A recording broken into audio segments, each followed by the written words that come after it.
सामान पे लगैले Vaseline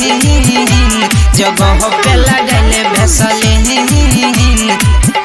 JMS Recording Studio। हेगे गरमी हेगे आही गेले गरमी के दिन सामान पे लगैले भेसलीन जगह पे लगैले भेसलीन हेगे गरमी हेगे आही गेले गरमी के दिन सामान पे लगैले भेसलीन जगह पे लगैले भेसलीन हेगे बनिया दुकान से लेकिन सामान पे लगैले भेसलीन जगह पे लगैले भेसलीन सामान पे लगैले भेसलीन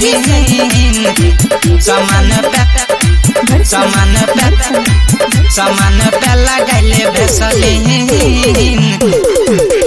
हेगे फट तो नहीं छोड़ तोहर सामान चकाचक रहत हेगे फट तो छौरा सब जवानी टकाटक रहत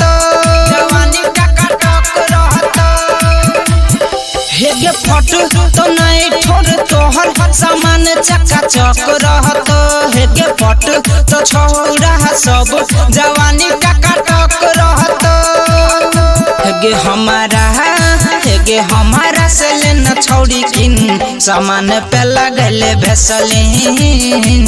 जगह पे लगैले भेसलीन हेगे हमारा से लेना छौड़ी किन सामान पे लगैले भेसलीन जगह पे लगैले भेसलीन सामान पे लगैले भेसलीन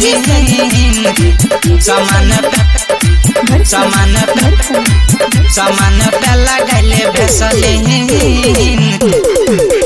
हेगे सरवन हेगे प्रेमी कह छो बात मान ले हेगे राइटर